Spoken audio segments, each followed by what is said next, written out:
Palmolive Soap, your beauty hope, and Luster Cream Shampoo for soft, glamorous, caressable hair bring you Our Miss Brooks, starring Eve Arden.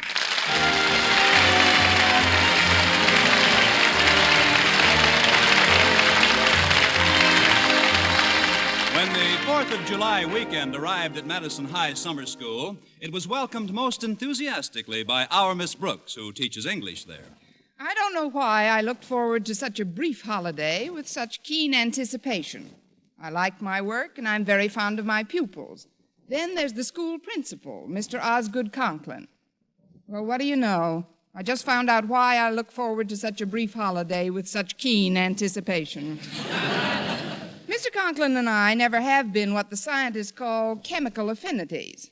But last week we really reached the ultimate in mutual harassment.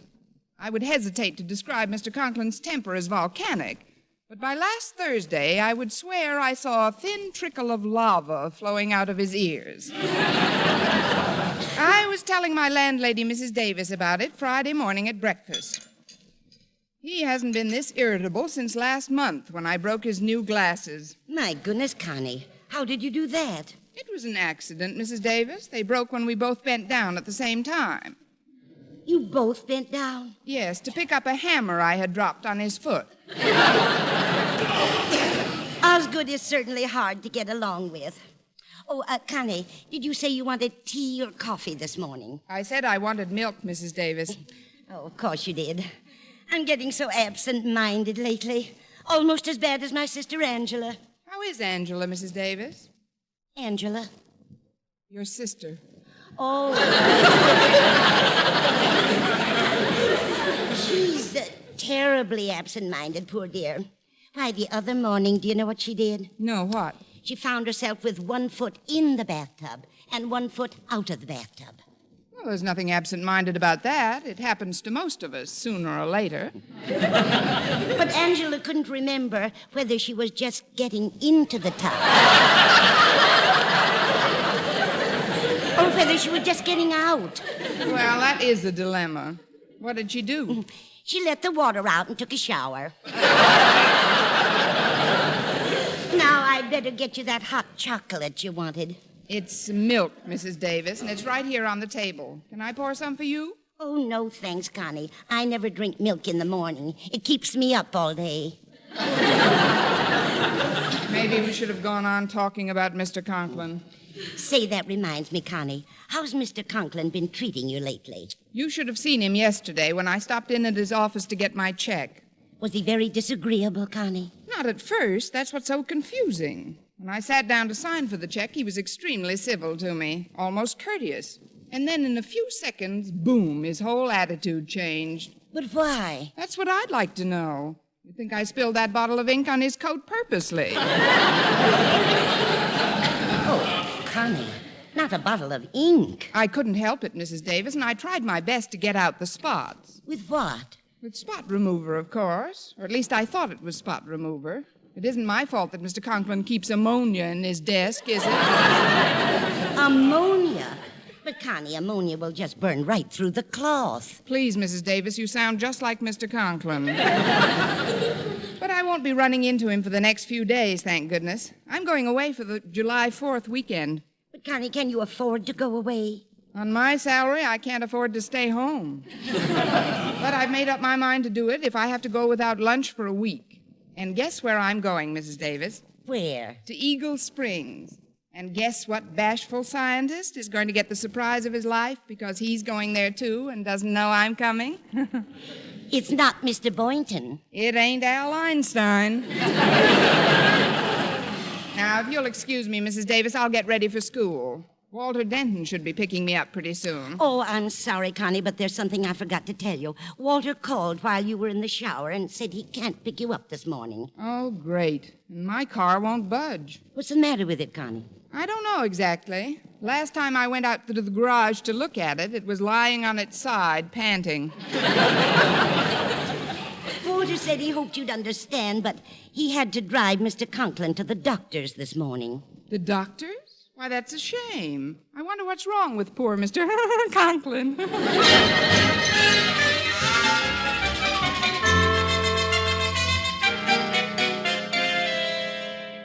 Well, Osgood, I can't seem to find anything radically wrong with your physical condition, outside of a slightly elevated blood pressure, that is. What is my blood pressure, Dr. Haney? Oh, nothing to worry about, Osgood. Around 180, I'd say. Of course, if it gets to 200, I'd advise you to sell.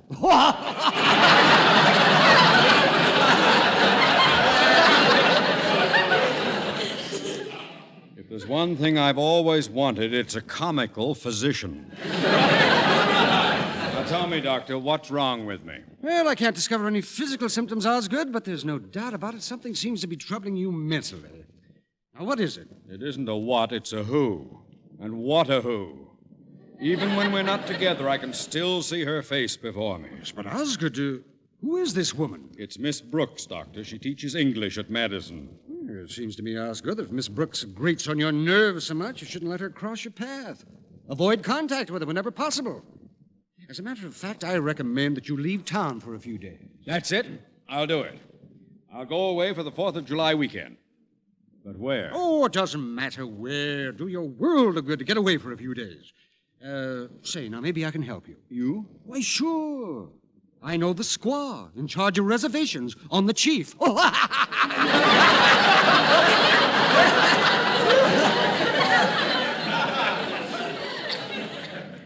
It will be good to get away.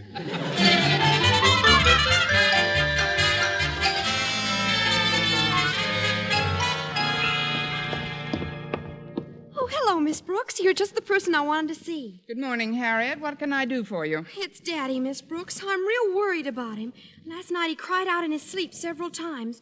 Mother had to keep waking him up, and once in his sleep he screamed out your name. My name? Yes, that's when Mother had to tie him to the bed. I think I can explain your father's nocturnal penchant for screaming my name, Harriet. We've spent the better part of this week exchanging unpleasantries. Then Daddy did have words with you? Harriet, your daddy had words that I wouldn't repeat in front of a sailor. He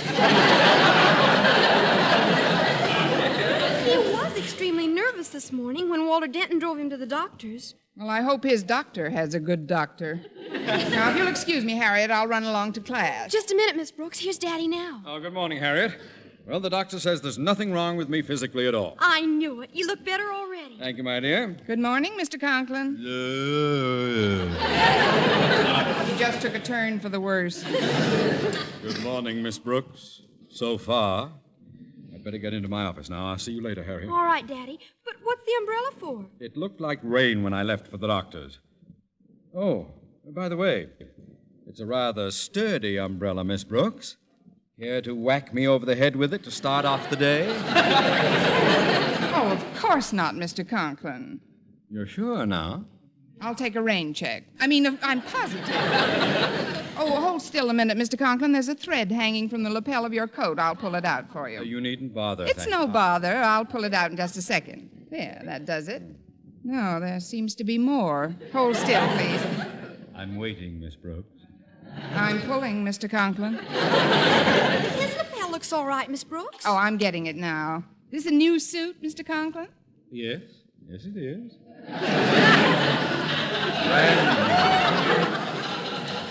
No doubt you remember my old suit, Miss Brooks. The one with the ink spots. Ink spots? How in the world did you get... Oh, that one. Yes, that one. I thought you'd like to know that I cleaned Walter Denton's windshield with it this morning. Well, it certainly needed it. I'm sorry about your suit, Mr. Conklin, but say, this is funny. There doesn't seem to be any end to this thread. So I see. Miss Brooks, would you be good enough to give me the ball of thread you're holding in your hand? I'll have another lapel sewn on. Oh, forgive me, Mr. Conklin. I didn't realize My that... brand new suit. 2 pairs of pants and 1 lapel. Let me in that office immediately. Step aside, Harry. But, Daddy... Daddy seems quite annoyed at you this morning, doesn't he, Miss Brooks? I think so. In fact, there's an old Eskimo saying that describes his feelings toward me perfectly. It goes, Pulikamu konakrio exo. What does that mean? Baby, it's cold outside.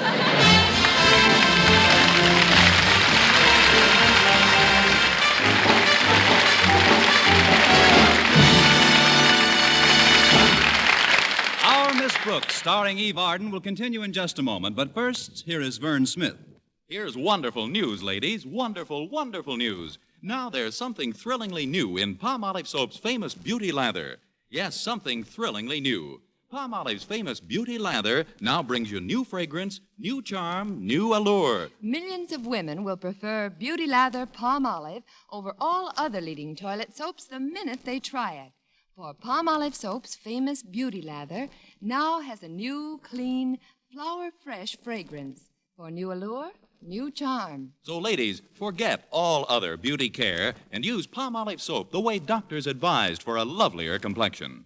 Just stop improper cleansing and instead wash your face with Palmolive Soap 3 times a day, massaging Palmolive's wonderful Beauty Lather onto your skin for 60 seconds each time to get its full beautifying effect.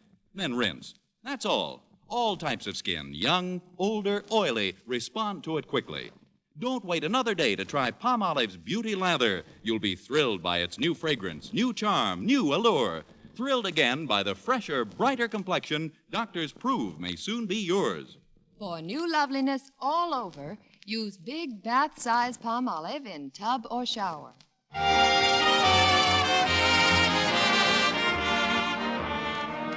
Well, I had no further encounters with Mr. Conklin during my first class, and while waiting for another session to begin, I was bolstered by the thought that I'd soon be on my way to Eagle Springs for the 4th of July weekend. While I was marking some composition papers, Walter Denton returned from the errand I'd sent him on. Excuse me, Miss Brooks, but I'm back. Did you get me a ticket to Eagle Springs, Walter? Sure, Miss Brooks, but first I told Mr. Boynton I was going to the railroad station on an errand, and then I volunteered to pick up his ticket to Eagle Springs for him. And when he gave me the money, I just added what you'd given me and bought 2 tickets. Seats 208 and 209 in the parlor car. Right smack up against each other. Why, Walter Denton, where did you ever get such a diabolical scheme? From you. Now, don't you remember, Miss Brooks? You laid the whole thing out for me. Never mind, Walter. Are you sure the seats are together? Positive. And it was a lucky break I got any seats at all. The trains are sure crowded for this 4th of July weekend. Gosh, the station was alive with travelers. Those are the best kind. Now, look, Walter, you have got to promise me you won't mention my trip to a soul. I don't want Mr. Boynton to know I'm going to Eagle Springs until he sits down next to me on that train. You have my word as a gentleman and a scholar. I've just read your composition. Your word as a gentleman will do. No, all kidding aside, Miss Brooks, how did you like my composition? Great baseball yarn, isn't it? Frankly, Walter, it's a little hard for me to judge. I know how crazy you are about baseball. I'd like to be fair in marking your composition, but, well, this time you've really got me stumped. Why? Maybe it's because the first 6 pages contain nothing but the American League box scores. I just put that in to make it more dramatic. Well, some of it is pretty exciting at that. I remember one very eloquent phrase that keeps recurring in the story. Had me right on the edge of my seat. Let me find it. Oh, here it is. Coleman to Sternweiss to Phillips. That's a famous double play combination. You know, on the Yankees. Oh, Yankees, of course, the northern team. Now, you'd better be getting on to your next class. Okay, Miss Brooks. Oh, before I go, is there anything I can do for you while you're out of town? Yes, Walter. Come to think of it, there is something you can do. You'll probably be seeing a lot of Harriet Conklin over the weekend, won't you? That's for sure. Well, you can do me this one big favor. Whenever Mr. Conklin's in the vicinity, please don't mention my name. When Mr. Conklin's in the vicinity, I'm usually not. He hates me, you know.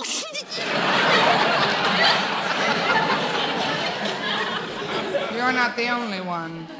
But just don't talk about me when he's around. I'm hoping he'll cool down a bit while I'm away. Oh, there's that pesky fly again. He's been in here all morning. I'll be darned if I'd hang around summer school all day if I was a fly. Maybe he needs the credits. Hand me that fly swatter, Walter. Thanks. Oh, he lit over here on the door, Miss Brooks. I'll open it and let him fly out. No, don't, Walter. He looks like a germ carrier. I think I've got a good bead on the little pest. Here goes.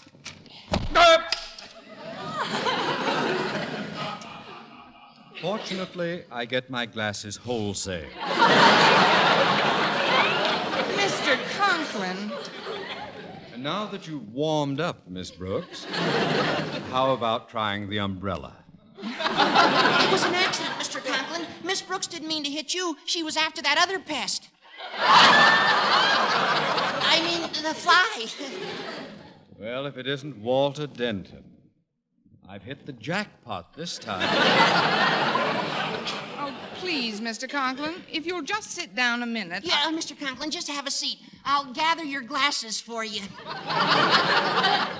Yes. Oh, Denton. Yes, sir? Get out! Yes, sir! That is, yes, sir. Miss Brooks, the reason I came in here was to inform you, as I have the other members of the faculty, that I'm going away for a while. Away?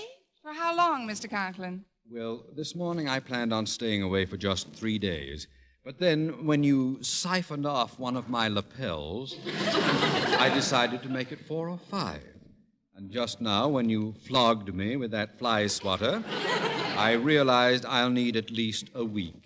Mr. Conklin, I won't deny that a series of extremely unfortunate incidents have occurred. How very broad-minded of you.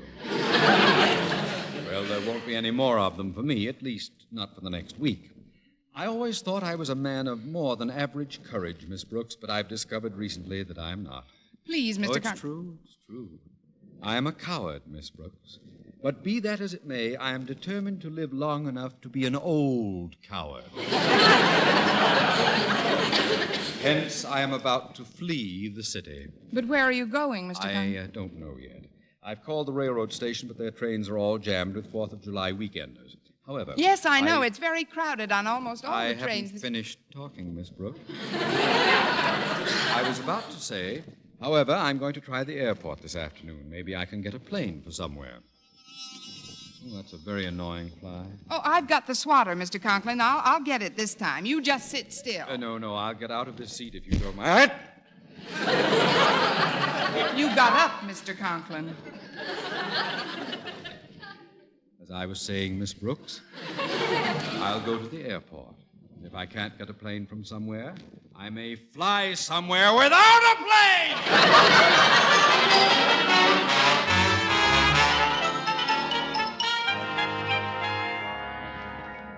So, class, it only requires a little concentration to avoid embarrassing mistakes in conversation.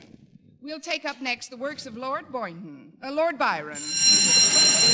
That's all for now. Class dismissed, and have a nice weekend. Oh, excuse me, Miss Brooks. Could I see you for a minute? Why, Mr. Boynton, you may see me for longer than that. Come in, won't you? I just wanted to say goodbye, Miss Brooks. Oh? Going somewhere? Yes. Walter Denton just got me a ticket on the 4:15 to Eagle Springs. I'm going to spend the 4th of July weekend up there. How nice for you, Mr. Boynton. It should do you a world of good. Miss, I really need the rest. I've been working pretty hard lately. Still, I want you to know I'll miss our regular Friday afternoon date, Miss Brooks. I don't see why. That was a pretty tiresome crowd we were running around with. Miss Brooks, we went to the zoo on Fridays. That's what I mean. Every week, the same old hairy faces. Well, it does a man good to get away from town every so often. Gives him a chance to think things out, commune with nature, as it were. You know, I like to get next to Mother Nature once in a while. Now, isn't that funny? I feel the same way about Father Nature.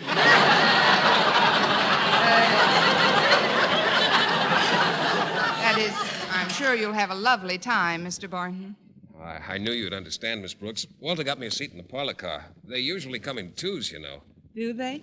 Yes, I hope someone nice sits next to me.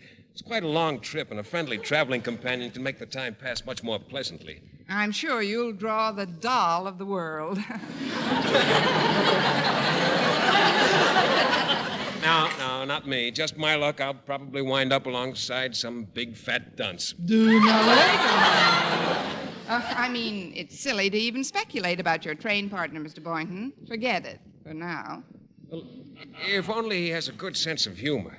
I remember the last trip I took to New York. On my way back, I sat right next to George S. Kaufman, the famous playwright. Really? How was his sense of humor? You'd be surprised. It wasn't so good.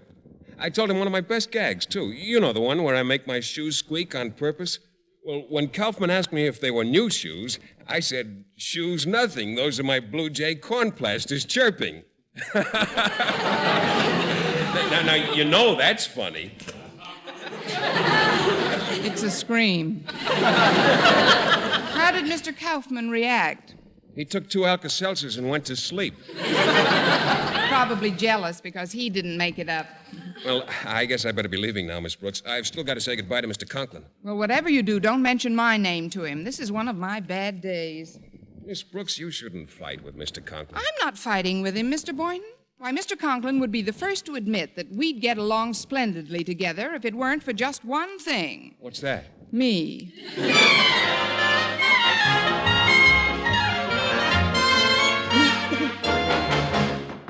Come in.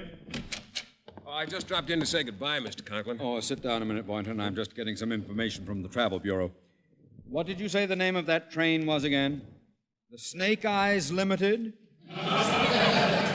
No, I'm afraid I don't care to go as far as Las Vegas. Goodbye. Now then, you were saying? Just goodbye, Mr. Conklin.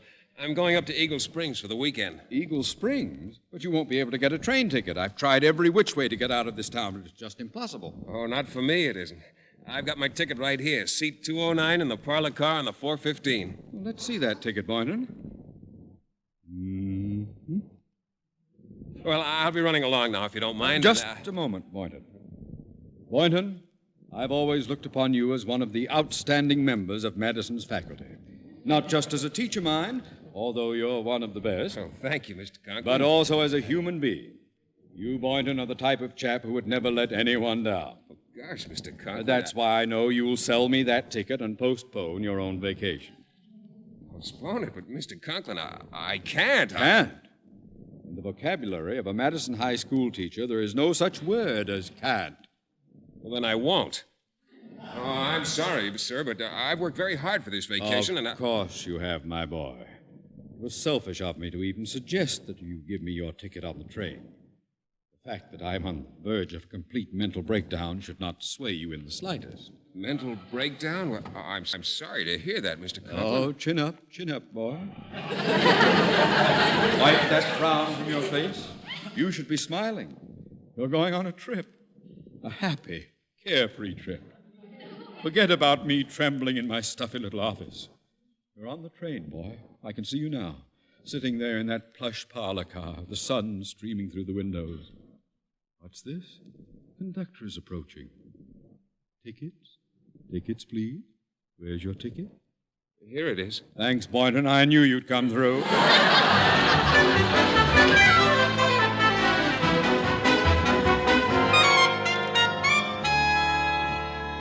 Here you are, miss. Seat 208. Thank you. Now, this bag belongs to the gentleman in the next seat. He went back to the smoking car just before we pulled out. Oh, that's perfect. Now I can really surprise him. Oh, you know him? Not as well as I'm going to. That is, we've never been on a vacation together before. Oh, that's the fellow coming down the aisle there. Oh, yes. He's got adhesive tape on his glasses. What?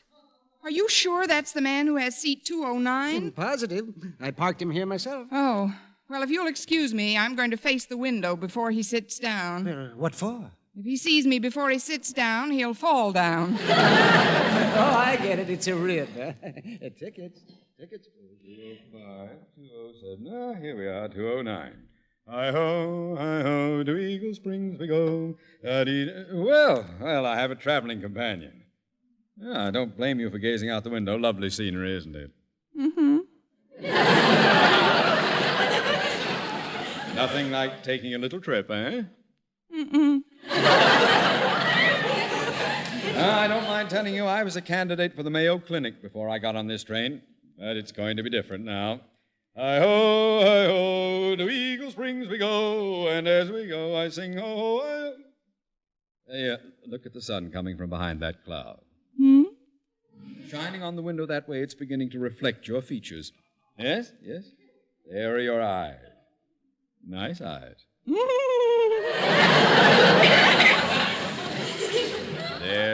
There's your nose. Pretty nose. There's your mouth, your chin, All together, they add up.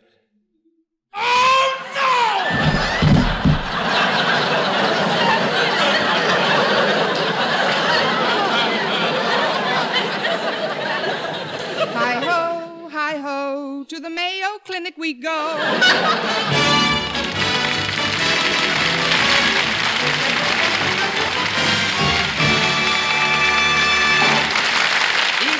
As our Miss Brooks returns in just a moment, but first... Dream girl, beautiful luster cream girl. Tonight, yes, tonight, show him how much lovelier your hair can look after a Luster Cream shampoo. Luster Cream, world's finest shampoo. No other shampoo in the world gives you Kay Daumit's magic blend of secret ingredients plus gentle lanolin.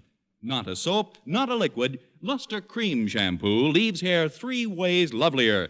Fragrantly clean, free of loose dandruff, glistening with sheen, soft, manageable. Even in hardest water, Luster Cream lathers instantly. No special rinse needed after a Luster Cream shampoo. So gentle, Luster Cream is wonderful even for children's hair. Tonight, yes, tonight, try Luster Cream shampoo. Dream girl, beautiful luster cream girl. You owe your crowning glory to a luster cream shampoo.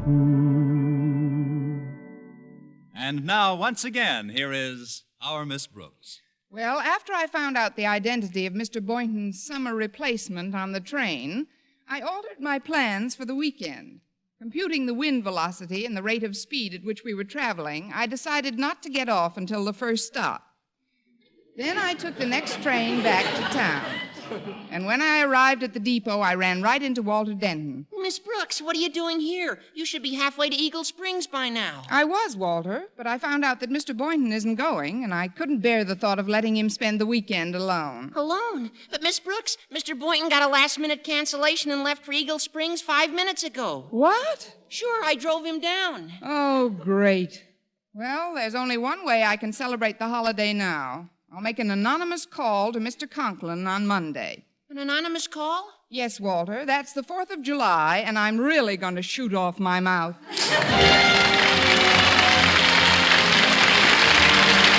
Next week, tune into another Our Miss Brooks show brought to you by Palmolive Soap, Your Beauty Hope, and Luster Cream Shampoo for soft, glamorous, caressable hair. Our Miss Brooks, starring Eve Arden, is produced by Larry Burns, written and directed by Al Lewis, with music by Wilbur Hatch.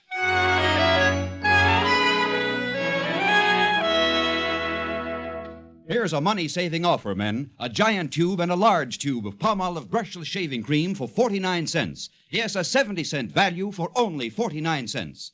This offer is made solely to prove you, too, can get smoother, more comfortable shaves the Palmolive brushless way. Just follow directions on the tube and treat your face to wonderful shaves. Yes, for extra shaving comfort at extra low cost, don't miss this Palmolive brushless bargain. At drug and toilet goods counters, get both giant and large size Palmolive brushless. A 70-cent value for only 49 cents. Last year, forest fires laid waste 30 million acres of America's timberland. This year, only you can keep it from happening again. So when you or your family are camping, motoring in, or even near a forest area, remember these 4 rules. 1, crush out, completely out, all cigarette, cigar, and pipe ashes.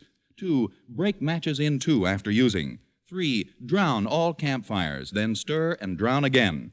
4, before going near timber, ask fire authorities where campfires or even smoking are permitted.